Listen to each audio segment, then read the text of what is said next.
見た目はあんまり変わってないけど、実は堅実進化を遂げたシャープ最新スマホアクオス R10 をレビューします。どうも、ささんです。今回はですね、こちら7月にシャープから登場した最新スマホアクオス R10 レビューしていきます。で、実はこれね、去年のアクオス R9 からあんま変わってないじゃんとかっていう風に言われてたらしいんですよ。僕もね、アクオス R9 もレビューしたんですけど、で、確かにね、スペックで見ると、そんな感じはするんですね。ただ見た目とかスペックシートからはね、わからないような進化してる部分っていうのもありますので、今回はね、その辺も深掘りしていきたいなと思います。ということで、早速やっていきましょう。というわけで、まずはこちら、アクオス R10 の価格について、SIM フリー版とキャリア版あるんですけども、SIM フリー版は約10万円で購入できます。で、カラーバリエーション、今僕の手元にあるのが、カシミヤホワイトというカラーですね。爽やかで可愛らしいようなね、大人なカラーですよね。すごく気に入ってるんですけども、この他にチャコールブラック、そしてトレンチベージュ、合わせて全3色からね、選択することができるんですよ。昨年のアクオス R9 は、グリーンとホワイトの2色だったんですね。で、僕がレビューしたのはグリーンだったんですよ。それもね、すごいいいカラーではあったんですけど、ブラック登場したっていうのはね、嬉しい人多いんじゃないかなと思います。続いてスペックについてちょっと気になる部分だけね見ていきたいんですけども、まず搭載している SoC、 これがね実は去年のアクオス R9 と同じなんですよ。スナップドラゴン7プラス Gen3 モバイルプラットフォームというのを積んでまして、もちろん個人的にもね最新の SoC にしてほしかったなっていうのはあるんですけど、その辺はねおそらくコストとの兼ね合いがあったんじゃないかなと思いますね。で、メモリの容量も同じくね 12GB となってるんですが、実は仮想メモリはね最大 12GB 割り当てられるようになってるんですよ。デフォルトがね 8GB なので設定は変更する必要あるんですが、その分ねマルチタスク、例えばたくさんアプリをね立ち上げているっていう状況において動作はね快適になりますね。そしてストレージについて、僕の手元にあるのは 256GB モデルなんですけども、今年はね 512GB も選択可能になったんですよ。正直相当ねいつも撮影するっていう方じゃなければ全然ね256でも十分だと思うんですけども、一応ね容量の大きなモデルも選択可能になってます。で、カメラについてもスペック表だけ見るとあまり変わってないように見えるんですが、実はですねこれ採用されているセンサー新しくなったそうですね。残念ながらね昨年 R9 お借りしてレビューしていたのでちょっと今回比較とかはできないんですけども、センサーは新しくなってますし、今回ね新たにスペクトルセンサーっていうのも追加されたんですよ。このスペクトルセンサーのおかげで今までよりもより正確なね色で撮影できるようになったそうなんですね。例えば暗いシーンだったりとか、あとはですね室内で照明が結構黄色っぽい照明のところとかあるじゃないですか。そういう時にもホワイトバランスをね正しく調整するっていうのに役立つようになってます。で、ディスプレイについて、まず解像度は昨年と同じくフル HD プラスのプロイグゾ OLED ディスプレイ搭載してます。カメラ越しでねどのぐらいこの発色とか質感っていうのが伝わるか微妙なところではあるんですけども、結構自然な色合いですごく優しい気がしますね。で、暗いところでも使ったんですけども、明るさの調整もねすごく自然で、その点もありがたいですね。リフレッシュレートは最大で 240Hz となってます。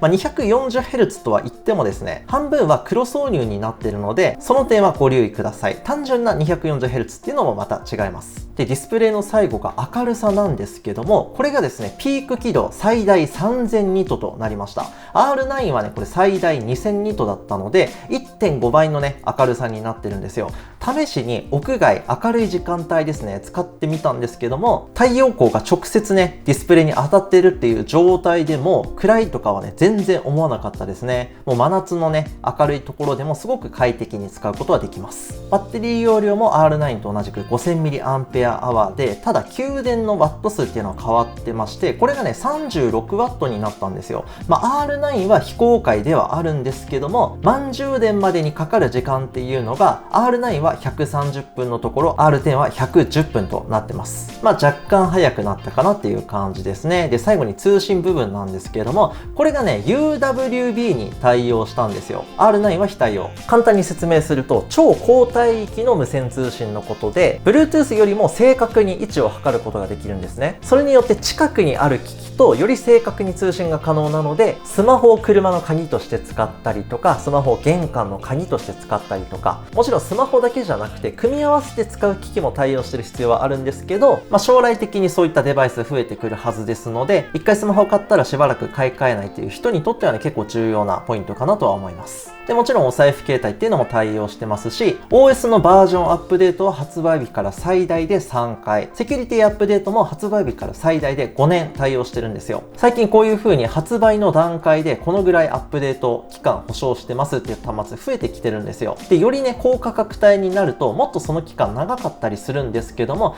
約10万円で考えるとね、このぐらいが妥当かなっていう感じはしますね。ちょっとスペック説明で長くなっちゃったんですけども、本体ね、詳しく見ていきたいと思います。まずね、Aquos R10 形状についてはちょっと角張ったようなね、デザインですね。カード若干ね、ラウンドしてはいるんですけども、どっちかというと角張ったようなね、印象が強くて、これもね、Aquos R9 と同じような感じですね。で、カメラ部分はですね、ちょっととあるアニメ映画に出てきそうみたいなね、そんな感じで言われてたりするんですけども、確かにね、そんな雰囲気もありつつも、可愛らしいね、印象を受けますよね。ていうかね、今回、このカシミヤホワイトを選んで正解だったなって思いますね。この色ね、めちゃくちゃいいっすね。真っ白ではないんですけど、めちゃくちゃ爽やかで、で、これ背面がね、結構つるっとした滑らかなガラスなんですけど、ペタペタ触ってもね、全然指紋が目立たないんですよ。ブラックがね、手元にないんで何とも言えない部分ではあるんですけど、指紋ね、気にするっていう方はこっちの方がなんか合ってるような気がしますね。黒い端末って基本ね、指紋目立つもの多いじゃないですか。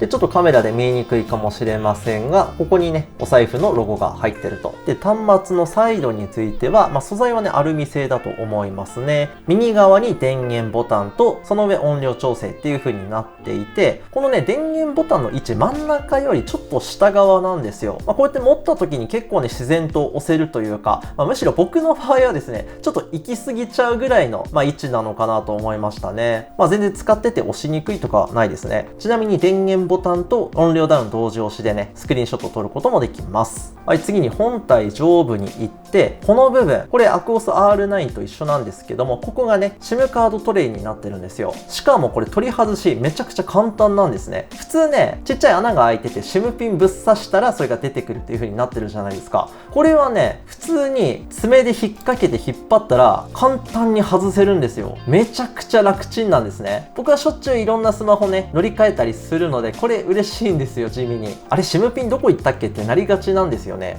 あと超地味なんですけど、画面側って書いてるのが嬉しいっていうね。これ取り出したら、あれどっち向きだっけってなっちゃったりするんですよ。これもありがたい。対応してる物理 SIM はナノ SIM1 枚なんですけども、eSIM にも対応してるので、合わせてデュアル SIM で使うことができます。で、反対側を見ると、これなんとね、マイクロ SD カード対応してるんですよ。最近ね、SD カード対応してるスマホ、かなり少なくなってきてるんですが、Aquos R10 はですね、マイクロ SD も続投ということで、ストレージね、足りなくなっちゃった時の拡張用として使えるっていうのもそうですし、あとはですね、画像を入れといて、そのまま次のスマホに乗り換えとか、逆にね、もともと使ってたスマホがマイクロ SD 対応していて、そのデータをそのまま移行するとかっていう使い方もできます。端末左側は何もなしで、端末下部はね、USB Type-C 端子と、マイク、そしてね、これ Type-C 端子に似てはいるんですけど、スピーカーになってます。じゃあ次はですね、指紋認証の精度を見てみましょう。この電源ボタンにね、指紋認証機能あるんですけども、で、僕はですね、顔認証ももう登録してるので、ちょっと押さえながらやりますね。いきます。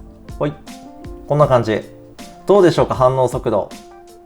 使っててね、反応悪いなとかそういう風に思うこと一切なかったです。最近ね、結構画面内の指紋認証も増えてきてはいるんですけど、個人的にはね、こっちの方が好きですね。そして先ほどもお見せしたね、ディスプレイなんですけども、普段使いではね、解像度十分だなと思いますし、高リフレッシュレート対応してるので、すごくね、滑らかに動いてくれますね。で、本当に稀になんですけども、こう画面をね、スクロールしてる時とかに、ちょっとしたカクつきっていうのが発生することあると思います。例えばいっぱいね、アプリ立ち上げたらそうなっちゃうとかっていうのあると思うんですけど、その時はね、設定のシステムから、仮想メモリをですね、デフォルト 8GB なので 12GB にしてあげるといいと思います。これをすることによってもっと快適にね、動作してくれるようになります。もちろんね、これストレージの一部をメモリとして使うので、ストレージは若干少なくなっちゃうんですけども、そんなに気にするほどのね、容量ではないかなと思ってます。YouTube の映像を流してみるとこんな感じですね。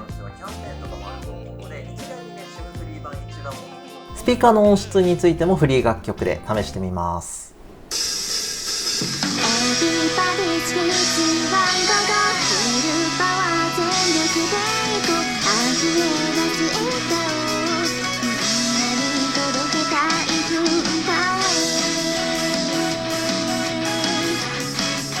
はい、次にベンチマークスコアについて最新バージョンのアンツ2連続3回ね回してみました。これなんで連続3回なのかというと、ベンチマークテストってすごくね高い負荷が端末にかかるので、その発熱でねパフォーマンスが低下していくんですよ。だんだんその低下の幅をね見るために連続3回やってます。で結果がこんな感じになりました。1回目のトータルスコア133万1546だったんですけど、2回目がね115万ちょっと、3回目が112万ちょっとという風になってますね。で、主にどこが下がってるのかというと GPU ですね。それ以外はあまり変わってないんですけど、 GPU だけがねちょっと発熱でスコアが下がっていくっていう感じ。端末の温度についてここにはね表示してないんですけども、ベンチマーク開始前が30度で、1回目が終わった段階で41度、2回目終わった段階で43度で、3回目終わった段階も43度なんですよ。もちろん使用する環境にもよるんですが、このぐらいでね、頭打ちかなっていう感じ。手に持ってみたらあったかくはなるんですけど、熱々っていう感じではないので、長時間ゲームやるっていう方で、若干パフォーマンスの低下っていうのはするんですけど、そこまで気になるようなね、低下の幅ではないかなと思います。はい、そしてアクオスシリーズといえば何といってもね、このカメラですよね。ライカ監修のこのカメラ。サンプルの画像を見ていただく前に、アスペクト比とデータサイズについてね、ちょっと説明しておきたいんですが、今ね、この画面の上4対3ってなってますよね。ここからね、単純にアスペクト比変えることできるんですけども、これ以外に画像のね、サイズっていうのも変更できるんですよ。ここですね、4対3、50.3 メガってなってますよね。これ右側の歯車を押すと、サイズ変えることできるんですね。今が大きいサイズ、最大画素で、写真撮る設定になってるっていうことなんですけども、これにすると当然画素数の高い写真撮ることができるので、撮影後にね拡大しても綺麗になるんですが、その分データ容量大きくなっちゃうんですよ。そんなにこだわらないという人であれば 12.6 でも全然十分だと思います。で、一応言っておくと16対9だったりとか、このね1対1はそのねサイズの変更っていうのができないんですよ。そこはね覚えておきましょう。一番ね綺麗な状態で撮るのであれば、この4対3で設定をね 50.3 メガに変更する必要があります。はい、ということで何枚かねちょっと街中で写真を撮ってきたんですけども、これが標準カメラで撮影した画像ですね。比較対象とかがねないのでちょっと分かりにくいかもしれないんですけど、すごくね自然で、肉眼に近い画像になってるなという印象を受けました。次にこちらが広角で撮影した画像でございます。どうでしょうか。これも綺麗に撮れてるなっていう感じではありますね。で、先ほどの標準カメラで撮った画像と並べてみるとこんな感じですね。結構ね色味が近くて使いやすいかなっていう感じ。スマホによってはねカメラ変えると全然色味違うじゃんってなっちゃったりするんですけど、これはね結構近いので、どっか旅行に行った時にレンズたくさん切り替えて撮ったとしても、あんまり違和感はね、出にくいんじゃないかなと思いました。で、このアクオス R10 は望遠カメラっていうのはついてないんですけど、ワンタップでね2倍設定に切り替えることできるんですね。それで撮った画像がこちらですね。2倍もねかなり綺麗なんですよね。もう全くね粗さとかは気にならないので、そこまでね遠くを取らないっていう方は全然ね十分なのかなっていう感じは受けますね。はい、次にカレー屋さんの看板がメインに映るようにねちょっと撮ってみたんですけども、看板の色もそうですし、空の色とか、周りの色、そういうのも含めてねかなり自然に映ってるかなっていう感じですね。で、同じアングルの広角カメラこちらでございます。こっちの方はねなんかちょっと明るく映ってるような気が若干するんですけども、どうでしょうか。基本的に色味は似てるんですけども、若干ね明るいような気がしますね。で、最後こちらがね、2倍設定の画像でございます。どうでしょうか。はい。で、こちらがですね、なんか排水のパイプなのかな、これにね、ステッカーがいろいろ貼られてたんで、ちょっとせっかくなんで撮ってみたんですけども、もうほとんど真っ白に映るような画像でも、明るさとかも違和感出ることなくね、見やすい画像になってるなっていう感じですね。で、同じアングルの2枚目、こちら、広角のね、レンズで撮った画像なんですけども、やっぱりこっちの方が若干ね、明るく映ってますね。これ暗いところも映ってるから、露出を持ち上げてるっていうのもあるのかもしれないんですけども、こんな感感じになってます。で、最後がこれ2倍の設定で撮影した、画像でございます。どうでしょうか。2倍でね、最初から撮っておくと、もう拡大してもね、結構ステッカー細かい部分まで映ってたりとかするので、やっぱりね、十分かなっていう感じ。正直僕あんまりね、望遠カメラ使わないタイプなんで。で、最後にこちら植物の葉っぱをね、マクロで撮った画像でございます。どうでしょうか。これ実物そんなに大きい葉っぱじゃないんですけども、かなりね、こう寄って大きく映すことできてますよね。解像感としてはね、もう全然十分かなっていう感じですね。はい、ということで今回はシャープ最新スマホアクオス R10 のレビューだったんですけども、最後にまとめるとですね、アクオス R9 からがっつりスペックアップしたとかデザイン変更されたとかそういう端末ではないので、1年で乗り換えるとかは正直ねちょっともったいないかなというふうには思っちゃいますね。ただ今使ってるスマホがちょっと古くなってきてて、スペック不足とかもっさり感を感じてしまうっていう方で、重量級のゲームを頻繁に遊ぶとかっていう方でないのであれば、もう全然ね十分かなと思います。値段的にもね10万円ぐらいで買えて、このライカ監修カメラが使えて、お財布携帯も対応してるし、ディスプレイもかなり明るいので、そういった方はぜひね検討してみてください。動画の概要欄にねリンク載せておきます。私さんこんな感じでね普段からガジェットレビューたくさん動画アップしてますので、よろしければチャンネル登録と高評価で応援していただけますと嬉しいです。それでは次回の動画でまたお会いいたしましょう。バイバイ。